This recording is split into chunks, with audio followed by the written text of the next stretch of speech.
오늘 우리에게 주시는 하나님의 말씀은 이사야서 11장 1절에서 10절입니다. 이사야서 11장 1절에서 10절입니다. 이새의 줄기에서 한 싹이 나며 그 뿌리에서 한 가지가 나서 결실할 것이요 그의 위에 여호와의 영 곧 지혜와 총명의 영이요 모략과 재능의 영이요 지식과 여호와를 경외하는 영이 강림하시리니 그가 여호와를 경외함으로 즐거움을 삼을 것이며 그의 눈에 보이는 대로 심판하지 아니하며 그의 귀에 들리는 대로 판단하지 아니하며 공의로 가난한 자를 심판하며 정직으로 세상에 겸손한 자를 판단할 것이며 그의 입의 막대기로 세상을 치며 그의 입술의 기운으로 악인을 죽일 것이며 공의로 그의 허리띠를 삼으며 성실로 그의 몸의 띠를 삼으리라. 그때에 이리가 어린 양과 함께 살며 표범이 어린 염소와 함께 누우며 송아지와 어린 사자와 살찐 짐승이 함께 있어 어린아이에게 끌리며 암소와 곰이 함께 먹으며 그것들의 새끼가 함께 엎드리며 사자가 소처럼 풀을 먹을 것이며 젖먹는 아이가 독사의 구멍에서 장난하며 젖된 어린아이가 독사의 굴에 손을 넣을 것이라. 내 거룩한 산 모든 곳에서 해됨도 없고 상함도 없을 것이니 이는 물이 바다를 덮음같이 여호와를 아는 지식이 세상에 충만할 것임이라. 그날에 이새의 뿌리에서 한 싹이 나서 만민의 기치로 설 것이요 열방이 그에게로 돌아오리니 그가 거한 곳이 영화로우리라. 이 말씀은 살아계신 하나님의 말씀입니다. 아멘. 이사야서의 말씀은 굉장히 예수님을 소개하는 데 중요합니다. 그 이야기인 원인인즉슨 예수님께서 가장 많이 인용한 성경 구절이 이사야에서 나타났습니다. 뿐만 아니라 예수님이 누구이신가에 대해 잘 설명해주는 구약의 책을 뽑으라 그러면 당연히 이사야서가 제일 중요한 책이 될 것입니다. 특별히 오늘 이사야서 11장은 예수 그리스도가 왜 우리에게 의미가 있는지를 잘 보여주고 있습니다. 한 세 가지로 나눠서 볼 수 있습니다. 첫째는 예수 그리스도를 통한 공의의 심판, 이게 첫 번째고요. 두 번째는 예수님께서 보여주시는 하나님의 지혜, 세 번째는 예수님의 정체성에 대해서 잠깐 말씀을 나누고자 합니다. 첫째, 하나님의 심판입니다. 오늘 말씀 4절 말씀서부터 보시게 되면 이런 말씀이 쓰여져 있습니다. 공의로 가난한 자를 심판하며 정직으로 세상에 겸손한 자를 판단할 것이며 그의 막대기로 세상을 치며 그의 입술의 기운으로 악인을 죽일 것이며 공의로 그의 허리띠를 삼으며 성실로 그의 몸의 띠를 삼으리라. 그리고 나서 계속 이어지는 얘기는 이리와 어린 양이 함께 살며 표범과 어린 염소가 함께 지내고 또 이러한 절대 같이 있을 수 없을 것 같은 양극적인 이러한 두 개의 갈등의 요소들이 이 예수 그리스도께서 다스리시게 되게 되면, 이 공의로 다스리시게 되면 이들이 하나가 되게 될 것이다. 특별히 오늘 말씀 속에 저희들이 그러한 찬양도 있습니다만 10절 9절 말씀에 보게 되면 이 모든 일들이 일어나게 되는데, 이것이 일어나게 되는 것은 물이 바다를 덮음같이 여호와를 아는 지식이 세상에 충만하게 될 때에 양과 이리가 하나가 되는 거예요. 그리고 이 지도자와 모든 사람들이 하나가 되고, 정말 이 불가능할 것 같은, 평화가 없는 것 같은 세상에 여호와를 아는 지식이 물이 바다를 덮음과 같이 있을 때 있게 된다라는 그 말씀입니다. 이 이야기는 과연 무엇입니까? 여기서 심판한다라고 하는 4절에 나온 심판한다는 얘기는 이렇게 judgment, 이렇게 혹은 심판한다, 혼낸다, 누구를 아주 본때를 보여준다, 이런 뜻이 결코 아닙니다. 여기서 심판한다는 얘기는 다스리신다라는 얘기입니다. 이 말씀이 가지고 있는 것은 바로 예수 그리스도 안에서 예수님이 이 세상에 오시게 될 때에 새로운 하나님의 나라가 이 크리스마스 날 저희에게 임하게 되고 그 예수님이 다스리는 그 방식이 저희 가운데 거하시게 되는 것을 우리들이 경험하게 되는 것입니다. 그래서 예수님이 다스리는 이 하나님 나라가 이 땅에 오게 되면 이리와 양이 함께 되는 그런 아름다운 평화가 있게 될 것이다. 그것 때문에 우리들이 메리 크리스마스를 한다라고 하는 그런 얘기지요.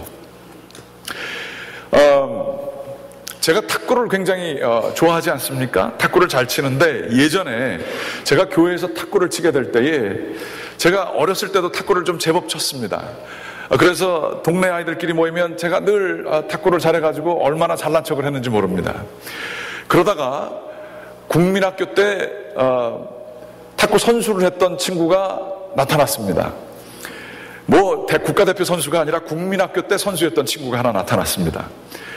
그 친구가 나타나서 탁구 게임을 하는데 제가 그때는 21점이었는데 5점도 못 얻었어요. 2점인가 3점 얻어줬어요. 그것도 제가 잘해서가 아니라 그 친구가 실수해서 제가 점수를 얻게 됐습니다. 그랬더니 제일 기뻐하는 게 누구냐 하면 저한테 맨날 지던 친구들이 박수를 치면서 막 기뻐하는 걸 제가 경험했습니다. 그러면서 그 친구에게 우리가 좀 더 많은 것을 배우려고 했습니다. 그러면서 그 친구가 친구들에게 여러 가지 탁구 치는 법을 가르쳐 줬는데 제가 탁구를 칠 때 저한테만 자꾸 뭐라 그러는 걸 제가 경험했습니다. 왜 그러냐 하면 제 딴에는 제가 잘하는 방법으로 치려고 했더니 그거 아니라는 거예요. 그렇게 치면 탁구 실력 안 는다는 거예요.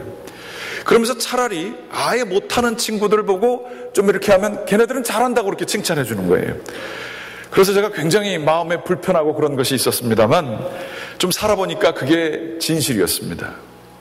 우리는 이 세상에서 살면서 어떤 사람들은 도토리 키재기 하면서 세상에서 원하는 방식으로 조금 높이 있으면 굉장히 교만해집니다. 이게 말하는 성경에서 얘기하는 이리이고 성경에서 얘기하는 표범입니다. 그런데 이 사람들이 하나님께서 절대적인 계시로 내려오게 될 때에 하나님 앞에서 변화되게 되는 것이죠. 하나님께서 예수 그리스도를 통해서 예수님이 이 하나님 나라를 선포하시게 될 때에 좀 가졌다고 하는 사람들이 예수님에게 정말로 회개하고 순종할 때에 예수님의 백성이 되게 됩니다. 그렇지 않으면 예수님께서 4절 말씀에 나타나지만 그의 막대기로 세상을 치듯이 치게 되는 것입니다.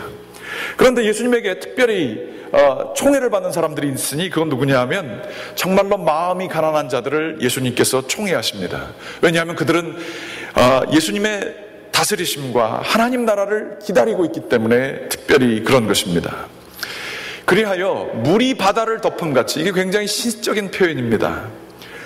물이 바다잖아요. 그런데 물이 바다를 덮음같이, 이건 당연히 그거 다 당연한 거 아니겠습니까? 그런데 이렇게 당연한 것처럼 하나님을 아는 지식이 모든 이들에게 있게 될 때에 힘 있는 자들은 회개하게 되고 가난한 자들은 용기를 얻게 되고 희망을 얻게 되는 하나님의 나라가 임하게 되고 그것이 바로 주님이 다스리는 나라가 되는 것이라 하는 얘기입니다.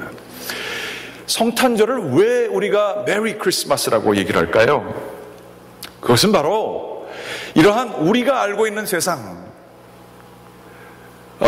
좀 힘 있다고 자랑하고 좀 힘이 없어가지고 늘 주눅 들어있고 실패자로서 살아가는 이 세상에서 예수님이 나타나시면 전혀 다른 방식으로 이 세상을 다 변화시키는 것을 저희들이 믿기 때문에 우리들은 이것을 기뻐하며 성탄절을 지키는 것입니다.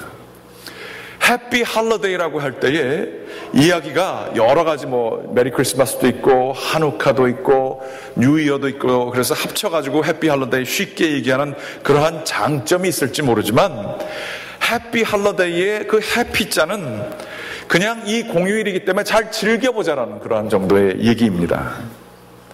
그렇지만 메리 크리스마스의 그 메리는 이 크리스마스 기간에 신나게 잘 지내보자 보다 더 깊은 의미는 이 세상의 통치 방법이 아닌 하나님 나라의 통치 방법이 우리에게 결국에는 오게 될 것입니다 라고 하는 이 참된 하나님 나라의 선포를 기뻐하는 것의 기쁨이 거기에 담겨져 있는 것입니다.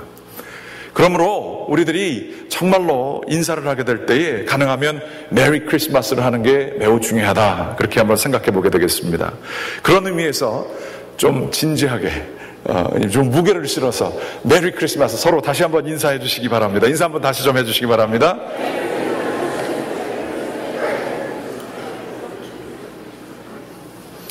두 번째로는 오늘 말씀의 1절서부터 3절까지 보게 되면 이러한 말씀이 쓰여져 있습니다.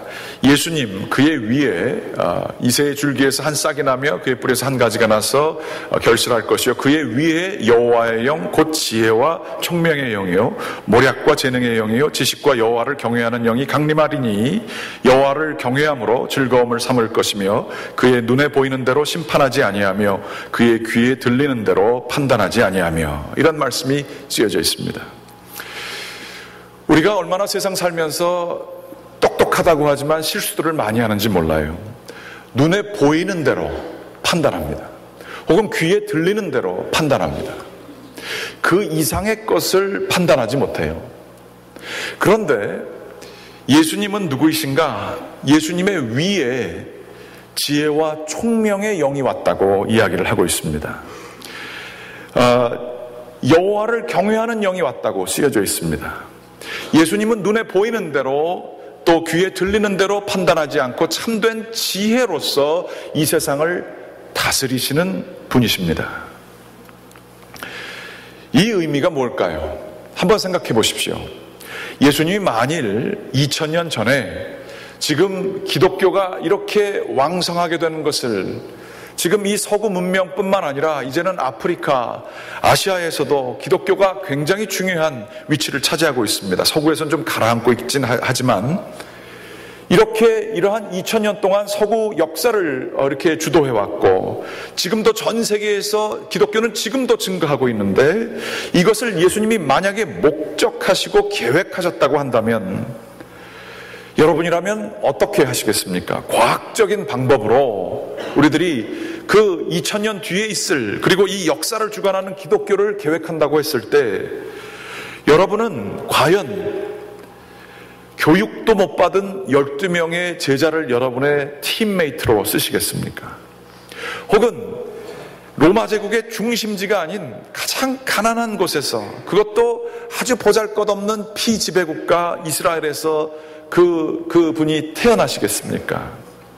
혹은 그 지도자가 십자가에서 죽는 길을 태어나게 걸으시겠습니까? 혹은 부활한 것이 영광스럽지만 부활하시고 나서 어떻게 되셨는지 증거할 방법이 없어요. 그런 방법을 택하여서 2000년 뒤에 전 세계를 이렇게 지금 덮고 있는 이 기독교의 문명을 이룰 수 있다고 그 어떠한 사람의 지혜가 계산할 수 있었겠습니까? 그러나 하나님께서는 하나님의 지혜로 예수 그리스도 구유에서 태어나게 하시고 보잘것없는 제자들과 함께 비참한 배반의 죽음을 당하게 하신 그분이십니다.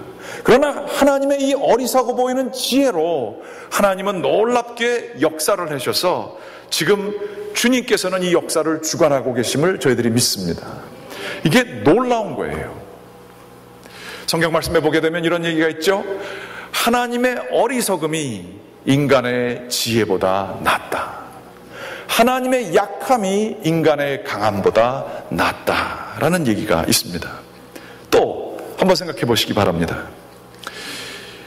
예전에 한 100년 전쯤서부터 이 서구의 기독교 가운데에 가장 뛰어난 신학자들이 그리고 철학자들이 모였어요.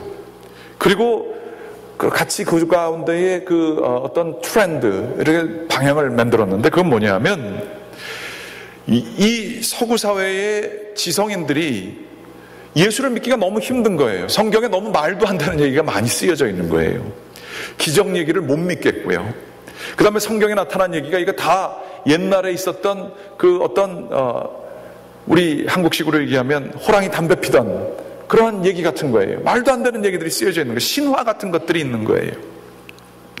그래서 이 사람들이 이 초자연적인 얘기를 거의 다 없애버리고 거기서 윤리적인 것만 뽑아내려고 그렇게 성경을 해석해 왔습니다. 설교하시는 그 뛰어난 교육을 많이 받으신 목사님들도 예수님께서 하신 그 기적이나 예수님이 하나님의 아들이나 이러한 이야기들을 어떻게 하면 좀 세상 사람들이 듣기에 말이 되게 할 수 있을까 연구를 했어요. 아시는 분은 아시지만 우리 미국의 대통령 토마스 제퍼슨 같은 경우는 기적 얘기들은 성경책에서 다 잘라버렸어요. 그리고 자기가 믿을 수 있는 이성적이고 합리적인 윤리 내용만 뽑아가지고 자신이 성경책을 너덜너덜하게 다 빼놓고서는 만들었어요. 이게 토마스 제퍼슨 성경이라는 게 있었어요. 인간의 이성적이고 합리적인 것으로서 말이 되는 기독교를 만들고자 했던 게 서구의 기독교였었어요. 그런데 100년이 지난 지금 어떤 일이 있습니까?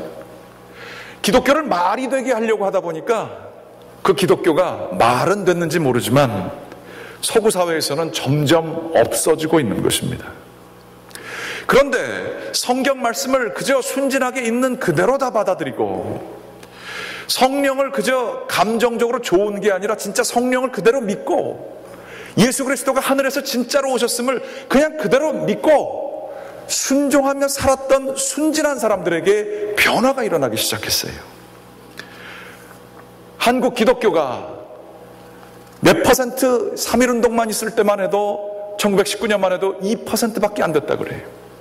그러나 지금은 한국 기독교가 20, 30%까지 성장하는 그러한 가난을 뚫고 일어난 놀라운 능력의 그러한 그 성장을 보게 되었습니다. 이거는 그 누구도 상상하지 못했던 일들이에요. 지금 이러한 일들이 지금 아프리카에서 일어나고 있습니다.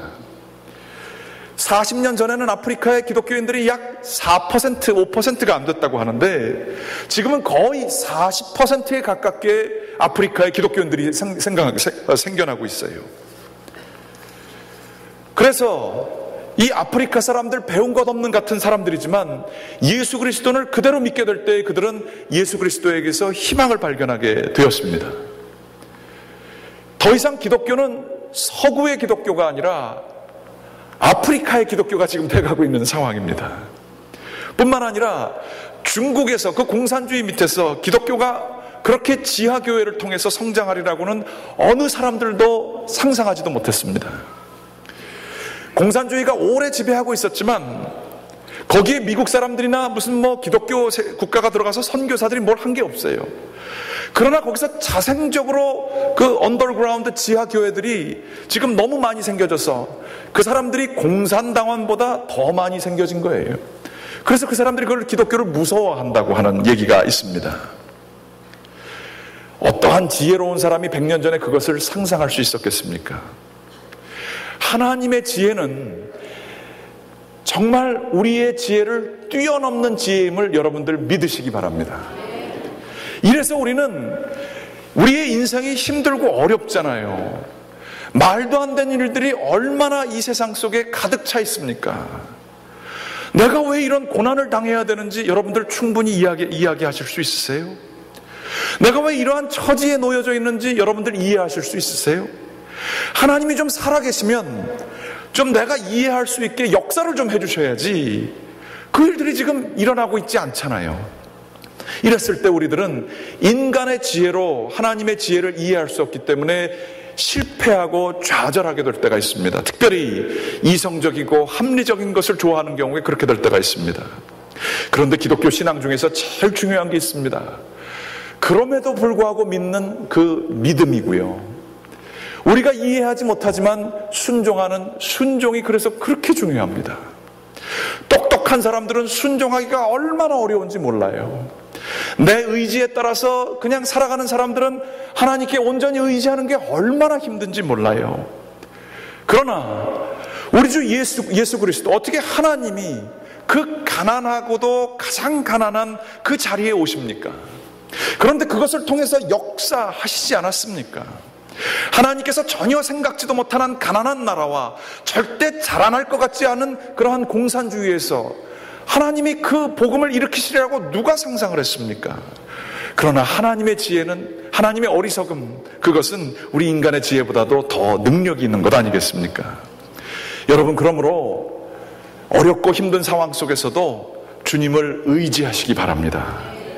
예수 그리스도가 좋은 소식이 되고 메리 크리스마스가 되는 이유는 약해 보이고 어리석은 가운데서도 하나님께서 놀라운 역사를 이루심을 우리들이 믿기 때문에, 그래서 기뻐할 수 있는 이유가 되는 것입니다. 고린도전서 1장 25절서부터 30절 말씀을 같이 한번 좀 읽어보시게 되길 바랍니다. 좀 자신 있게 읽어보시기 바랍니다. 하나님의 어리석음이 사람보다 지혜롭고 하나님의 약하심이 사람보다 강하니라. 형제들아, 너희를 부르심을 보라. 육체를 따라 지혜로운 자가 많지 아니하며 능한 자가 많지 아니하며 문벌 좋은 자가 많지 아니하도다.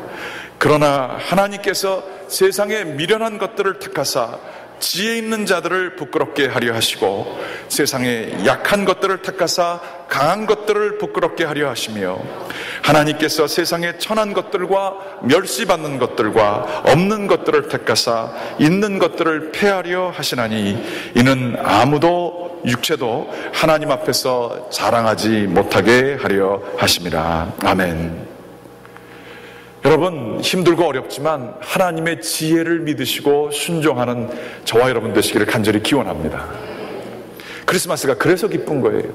내가 지금 어려워도 좌절되고 슬픈 일이 있고 말도 안 되는 일들이 있어도 주님의 지혜 되시는 예수 그리스도를 믿고 순종하게 되면 우리들은 기쁨을 누릴 수가 있습니다. 특별히 시간 개념이 그저 우리가 어느 정도 살다가 많은 요 7, 80년을 계산하는 게 아니라 영원이라고 하는 시간 개념을 우리가 갖고 있게 되면 그 가운데에서 예수님을 순종하며 나아가는 길이 가장 지혜로운 길임을 여러분들 믿으시기 바랍니다. 왜냐하면 믿고 순종하는 자에게 하나님께서 영광을 주실 것이기 때문입니다. 세 번째로는 예수 그리스도의 정체성입니다. 오늘 말씀해 보게 되면 11장 1절에 이새의 줄기, 다윗의 아버지가 이새지 않습니까? 이새의 줄기에서 한 싹이 나서, 이게 말이 되죠. 이새와 다윗의 혈통에서 예수님이 나셨다라고 하는 그러한 얘기입니다. 그런데 예전에는 저도 그냥 지나쳤던 구절인데 뿌리에서도 한 가지가 나온다, 그런 얘기가 나와 있습니다. 특별히 10절 말씀에 보게 되면 그날의 이새의 뿌리에서 한 싹이 났다, 그렇게 쓰여져 있습니다. 이 표현이 영어로 보게 되면 여기 쓰여져 있지만 In that day the root of Jesse will stand as a banner for the peoples. 뿌리가 일어선다는 얘기예요. 이 얘기가 뭘까요? 예수님이 이새와 다윗의 뿌리가 되고 예수님이 올라오신다라는 얘기입니다. 예수님이 육신적으로는 이새와 다윗의 전통에서 나셨을지 모르지만 예수님은 이새의 뿌리가 되신다라고 하는 얘기예요. 이 얘기가 뭐냐?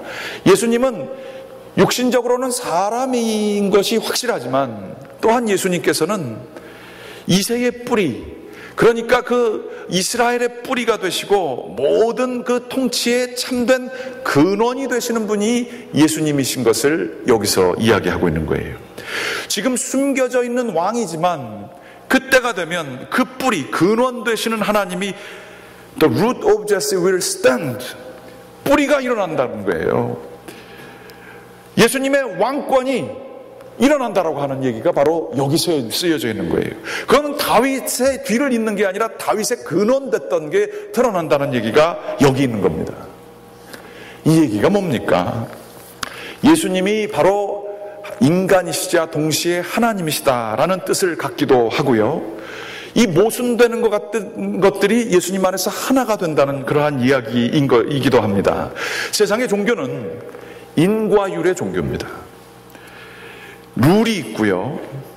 룰을 잘 지키면 사람에게도 인정받고 하나님에게도 인정받는 게 이게 세상의 종교입니다. 룰을 안 지키게 되면 하나님께서 진노하시게 되는 이 확연한 흑백의 종교, 인과율의 종교가 세상의 종교예요.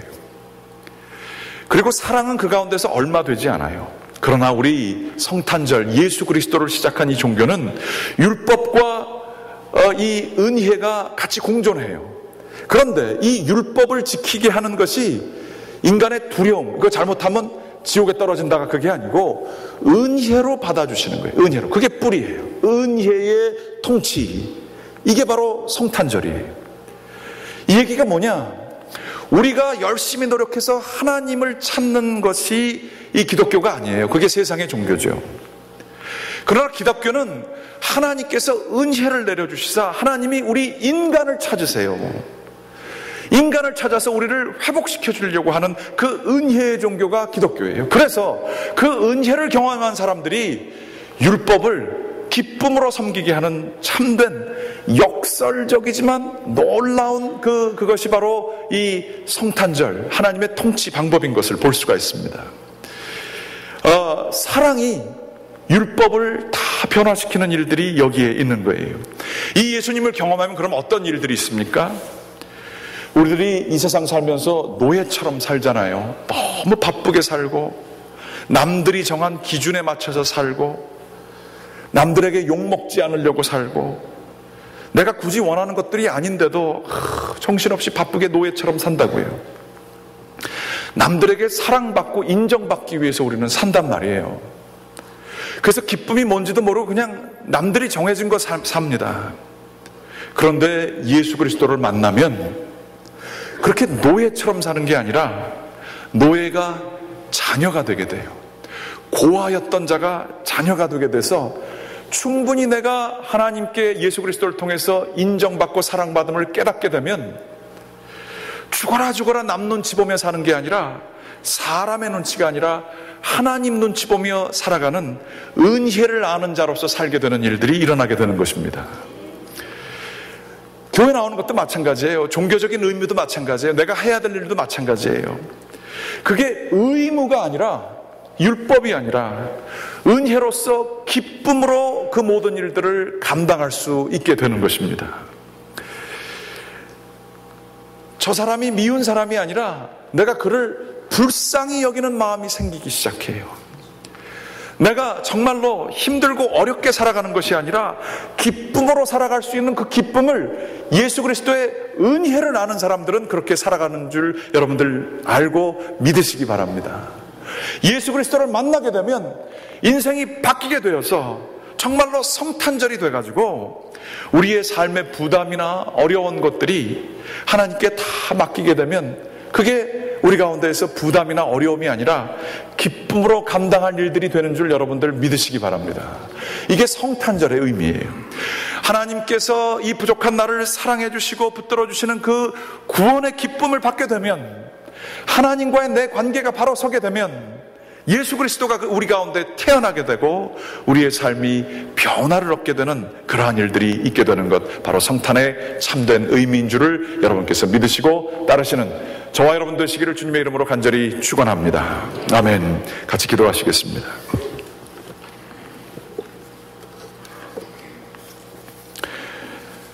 사랑이 많으신 아버지 하나님, 감사합니다. 우리 주 예수 그리스도가 이 세상에 오시사 하나님의 의로 저희를 심판하여 주시고, 또한 저희 하나님의 지혜로 저희의 삶을 이끌어 주시며, 우리 주 예수 그리스도가 우리의 구원을 이루시는 분을 알게 되면 우리가 노예에서 자녀로, 그리고 의무감에서 살던 저희가 기쁨으로 살게 하시는 그러한 놀라운 역사가 있게 됨을 저희들 믿습니다. 아버지 하나님, 원하옵고 기도를 드리오니 저희들 정말 주님 안에서 이 놀라운 예수 그리스도가 주시는 능력을 누리며 사는 주님의 백성들 되게 인도하여 주시옵소서. 이 모든 말씀 예수 그리스도의 이름 받들어 간절히 기도드렸습니다. 아멘.